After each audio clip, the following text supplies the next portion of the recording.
Hello, hello, everybody. As you come into the room, comment below. I want to make sure that I comments. Let's see. Just getting set up.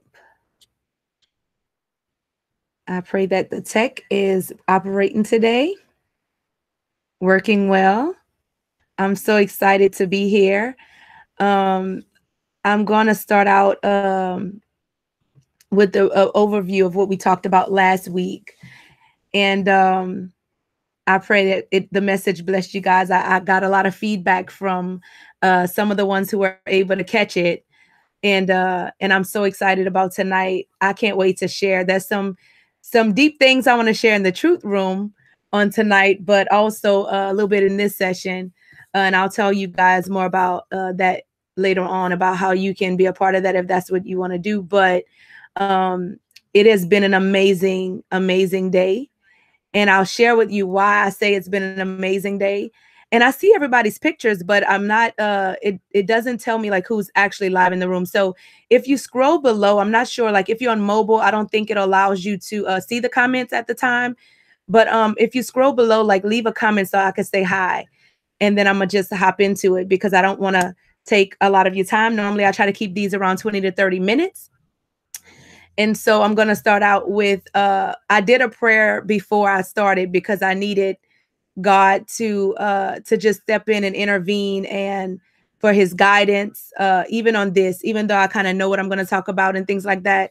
I always like to acknowledge God, especially on a day like today. And I'm going to share why I said, as y'all know, like hype, but then that God was just, when it's one of those messages, you kind of tend to be more, your thoughts are a little bit deeper, if you know what I mean. So I'll hop right in and I'll kind of talk about, kind of go back over what we talked about last week, and then I'll kind of let it go into this one. So last week we talked about overcoming fear and fear-based decisions. A lot of the women were talking about, you know, the fear that they had of what if they try and they mess up, or what if people see them fail, or, you know, people judging us for us wanting more, or even, you know, trying things. Because, and we talked about how a baby, you know, a baby doesn't go from out the womb to walking, you know, it's a process in it. And neither does a baby go even from crawling straight to like they get up one day and they just walking. You know, they're going to go through the stage where the legs are wobbly. They're going to go through just the process, and how you have to enjoy the process of growth, and the process of you like walking toward what you really desire, and not just natural. And that's what a lot of people, you know, there's nothing wrong with the natural things, you know, that's all good, because God truly needs these things for the kingdom. But also spiritually, like anything, life is a process. Or before, you know, anything we first started out doing, it was different. And you know, as we continue to press toward and continue to keep doing it, it became easier and easier until almost like now it's second nature. I think about like when I first started learning how to drive, I was terrified. Like here, there's a road called Pinhook, and the lanes are really, really narrow. And I mean, I was terrified to drive on Pinhook. I mean, it felt like you're right there. The car is like going to sideswipe you, you know, like the car on the side of you. And so for a long time, I was so afraid of driving on Pinhook, because I was like, man, you know, I don't want to get hit. And of course, any driver, you know, especially initially starting to drive, that's your fear of an accident. You know, that's your greatest fear, is that you'll get in an accident. And so for me, that's what it was. And I was just thinking, I didn't even think twice about this, but I've done it so many times that now it's not anything I fear. And so we talked a lot about that last time, about fear.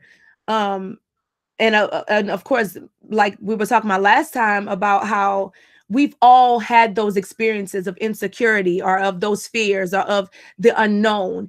And I talked about how, let's say you are, you know, you going to bed at night and you know, you turn all the lights off, and you realize, of course, the room is dark, but then you look in the corner, you know, like as you're under your blanket, you look in the corner and it looks like it's a shadow or something. It looks like something that's not um that you don't know. And so immediately I know our brain tries to figure out what that is, you know, like, because I need to know if I need to fight or flight, you know what I mean? Like I need to know if I need to like get up and run, you know, to keep myself alive. That's just the brain's reaction. And so as you're like looking and you see this thing in the corner, you know that you can't rest. You can't go to sleep, you know, with it just being in the corner and you not knowing what it is. So of course you're gonna get up enough courage. Or if you like me, you know, have a husband, you like, okay, go put on the light or something, you know, or the TV, something you're gonna put on to see what that really is. And then once you put the light on it and you see what it is, and you're like, oh, that's not nothing to be afraid of. That's just, I forgot I hung my coat up there. And that's really what that was. You know, once you see it for what it really is, there's no need now to fear it because you understand what it is. The light is on. Well, likewise in our lives, you know, a lot of times the things that we fear the most is just because we have not gone there before. It's because we have not experienced those things before. And so, of course, you know, there'll be some insecurity in that, and there'll be some sense of fear sometimes. But once you put the light on it, and that's the same, like I said, in a spiritual sense as well. Once you put the light on it, there's no more need to fear it because you understand it for what it is. And so the next night that you turn all the lights off and you get in bed and you see the shadow in the corner, there will be no fear that comes up because you already understand. Even though the lights are still off, you will remember, oh, that was just that coat. So, you know, likewise, things in your life, like I said, the more you do something, the easier it'll be. And so for me, what I learned about fear is the antidote. The antidote for fear is preparation. When you feel prepared, the moment you feel prepared, I was giving the analogy to one of the sisters in our church, and I was telling her, I said, fear is like this. So if you and we're still talking about moving from fear to faith, and I'm gonna kind of speed it up. I'm just giving you some backstory of what we talked about last week, but bringing it into this week. But I was telling her, if you had to minister, right, and you had to minister in front of everybody and you didn't know about it, like you were just in the congregation, you just happened to show up at church, and the pastor called you up and said, hey, we want you to give us the word, like minister to us, you know, immediately you would feel that anxiety because the first thought in your mind is how unprepared you are.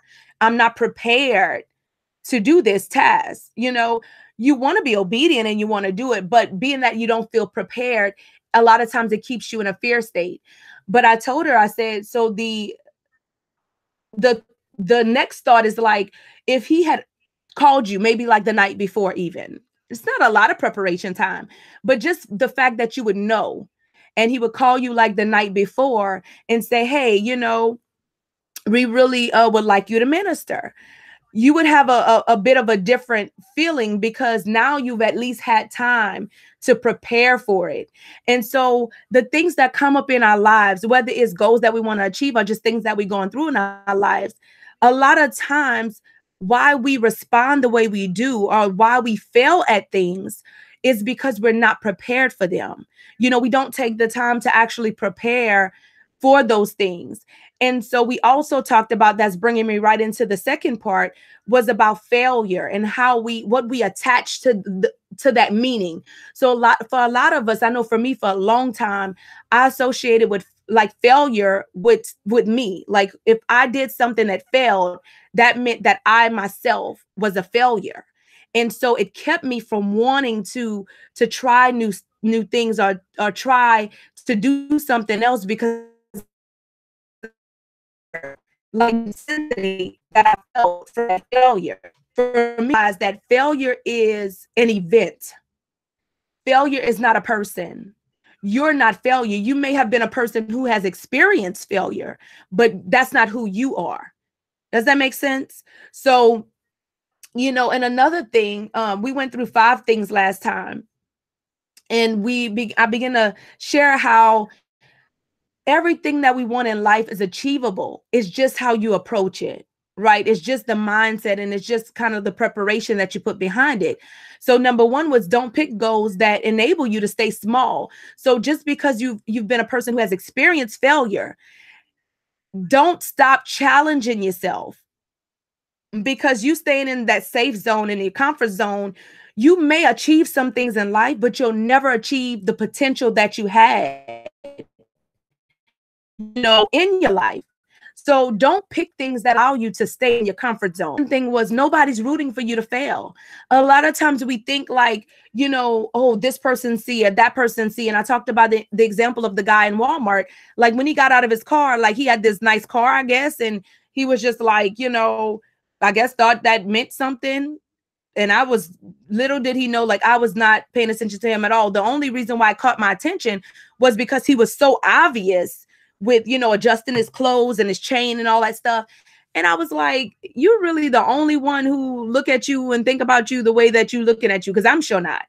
But we think people see that about us. Like we think, let's say you trip in the parking lot or something. You think everybody noticing this the biggest thing in the world, but it's big to us because it's us, but nobody really care. Like it's not a big deal to nobody but us, in other words. So nobody's rooting for you to fall. If you do make an error, just get back up, try it again, do it better next time. It's not a big deal. It's not as big as what we make it out to be.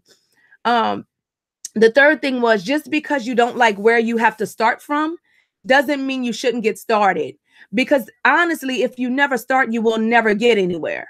You know what I mean? Like if you don't take action, you won't get anywhere, whether it be spiritually or naturally.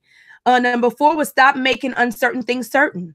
Gather the facts. If a thought comes to your mind, whether about yourself or somebody else, gather the facts. Like look for the facts in that thing. Like don't just like accept that as that's true, right? Like don't just accept it as fact.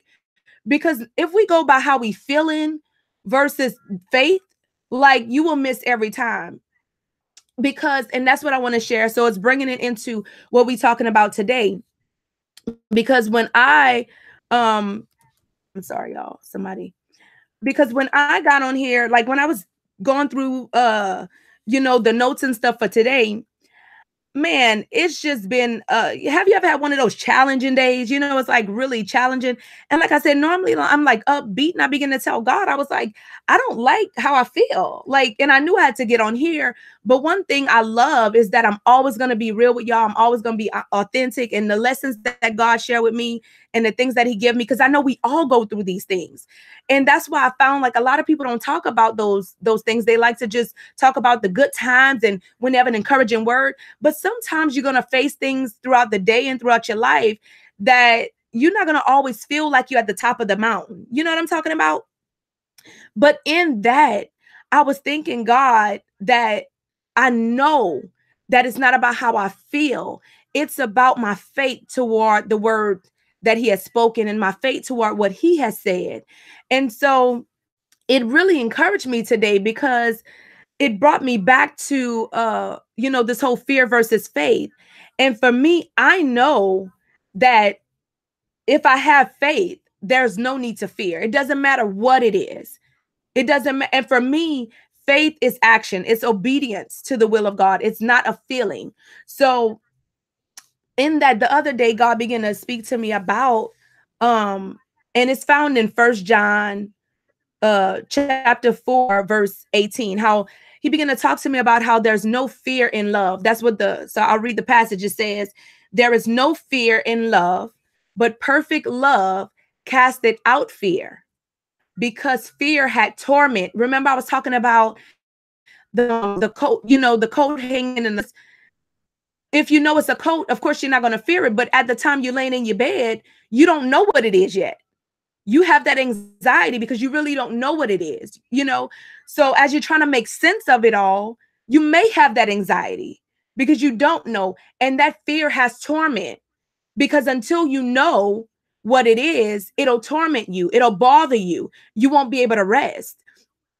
And so when God began to share with me, even in my life, things that I go through, sometimes you're going to go through things. You're going to be praying. You're going to be waiting on God for certain things, but you're not going to see it all right away.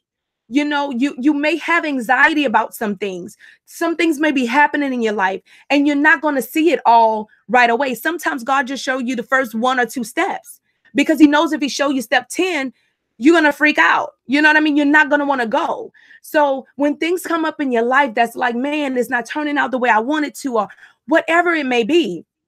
And honestly, today I had a pretty great day, you know. So when I begin to feel just, my inner wasn't there, and I begin to turn into prayer like before here. And I was like, God, because I want to show up in the way and be a vessel for him to be used. And honestly, if you cloud it with all kind of other stuff, he really can't flow through you like he would like to. And so I was like, God, really just speak to me and deal with me about this so that I can move past it. And so when he began to show me about how there's no fear in love, there's no fear in love. And I know that God is love. And I know he's commanded us to love. And so what I did, of course, the second thing that I did was begin to look up 1 Corinthians chapter 13. We call it the love chapter. It's all about what charity is and what love is, and how it suffered long and is kind, and how it envied not, and it vaunteth not itself. It doesn't puff itself up, and how it rejoices in the truth, iniquity, and bears all things, and believes all things, and hopes all things, and how that's the greatest thing you can have is love. And man, how you can do great things for people, and you can have many great works, but if you don't have love, like, none of that stuff matters. So when I begin to think of these things, and how it doesn't seek its own, the Bible said, I love how it said that, and how it's not easily provoked. It doesn't think any evil. I mean, I begin to think about that, because again, he just said in 1 John 4 that there's no fear in love. So he's telling me that if I'm perfect in love, there is no fear. He said perfect love cast out fear. So when I begin to think about fear, and I said, well, God, then if that's true, then it also makes sense that if I'm in a state of fear, right? Because he already said in another passage how we shouldn't even give thought to these things. Like, don't take thought on what you're going to eat and how you're going to be clothed and all that stuff. He said, you consider the birds of the air. They don't sow, neither do they reap, but yet he provides for them, and he takes care of them. And he said the lilies of the field, he clothed them as well. So he's like, why are you, when I'm telling you I'm going to take care of you, you concerned, right? Like, you worried about these things. Like, if you really believe that I am who I said that I am, you would really walk, just your focus should be on love.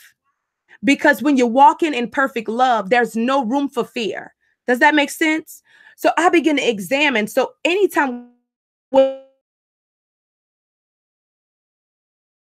that anxiety, in a state of fear, whether it's fear that I'm going to do right by people and they're not going to do right by me, or it's fear that, whatever it could be. Because I mean, we could go throughout the day and have 100 different types of fear. So whatever it is, we need to check our love levels. Is my love perfect? Let me go back. Am I being long suffering and kind while I'm suffering? Right? Am I being patient and still being kind? Because remember, I said earlier, if I have faith, that's no need to fear. If I have faith, which is obedience toward God, there was nothing that I lack or ask God for that he will not do, because I'm walking upright. So if I have fear of any kind, that must mean that my love and my faith and obedience to our God is not where it needs to be, because now my confidence is shaken, because I should not be in a state of worry. I should not be in a state of panic. I should not be in a state of anxiety. I should not be in a state of fear, because that perfect love, that perfect obedience to our God should cast out that fear. Because when that comes up, all I need to do is find where I'm written in the word of God. I just need to find who is dealing with the things that I'm feeling right now in the Bible. Show me, God, show me an example of what I'm dealing with, right? Because it'll show me. It'll show me like where I'm failing at. And so I just thought for me that was so profound because like, man, you telling me that perfect love casts out all fear. Like anything, and well, I want to read it correctly because it doesn't say all fear. I know we say that a lot, but it says there is no fear in love. There's no fear in love, but perfect love casted out fear because fear had torment. And we know that's not of God. Torment is not of God. So he that feareth is not made perfect in love. So if I fear, the conclusion of the fearful, whether I'm fearful of achieving something that God told me I can have, or I'm fearful of, like I said, somebody's going to get over me, or I'm going to do this and I'm going to fail, whatever it is.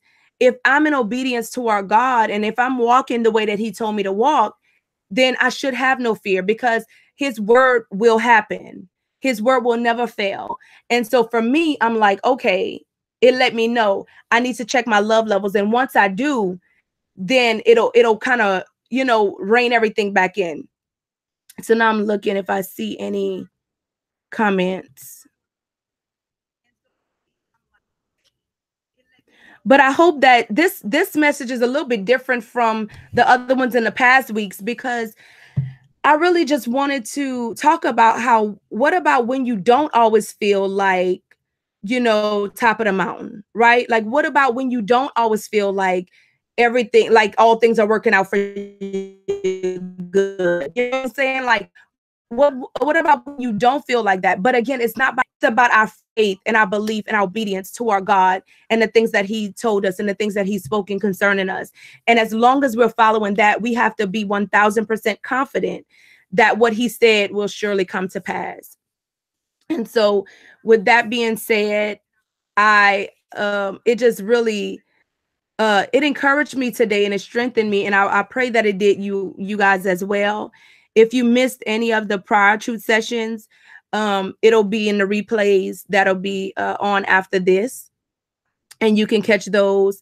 If you're interested, like I said, in where we're about to go dive deep, because I'm gonna get a lot deeper with kind of like the experiences and just sharing the truth and just all of these things that's been happening. And also the ladies have told me like they have some great things to share as they continue on goals.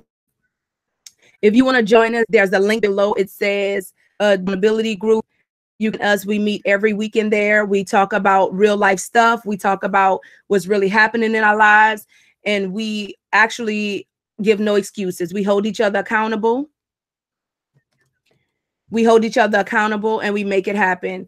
And so every single week. And I love it because it's a place like I feel like as wives and moms and super women, and we'll talk about that next week about the 5 characteristics of a superwoman and how I was that superwoman and it nearly took my life. So I can't wait to talk about that next week. We'll be wrapping up the whole fear versus faith thing and moving into a different topic. But that's what we'll be talking about next week. But in tonight's session in the Truth Room, we're going to really dig deep about this fear and just like the things we want to move toward in faith and hold each other accountable to where we actually achieving the things that God said is for us. And so I felt like we needed a place to go as women where we can be 100% honest and authentic and real. And there was nowhere for that in the world. That was a safe place. And so I created this group, and I'm telling you, God is so amazing. He's been doing great things, and I'm expecting it to grow even more, and for God to just have the right people that will that'll support each other and just grow in God, because I believe that you don't have to choose. I believe that everything that God written concerning a daughter of God we can have. And so that's what this group is about. It's not about excuses and like mess or negativity or nonsense. It's about encouragement and support and having each other's back, but holding each other accountable to what God has said. And we're growing naturally as well as spiritually at the same time. You don't have to sacrifice your relationship with God to achieve the things you want in life. And that's something I sincerely believe and I stand behind. So if that sounds like you and you want to join, there's a link below. There's actually a button that says join the Truth Room Accountability Group. And we would love to have you. And until next time, we'll be talking about that superwoman. Oh my God, y'all. I can't wait to share that in that testimony, what happened with me, and how it actually caused me to go on a process of being delivered from that. So I love y'all. Thank y'all so much for coming live and joining me. And I will see you guys next week. I didn't see any questions. If you do have any questions or comments, leave them below underneath all of those boxes underneath the video, and I will be checking them out after the session. Have a blessed day, my sisters. Love y'all. And until next time, see y'all. I don't have anything else to say. With that being said, God bless. Have a blessed day.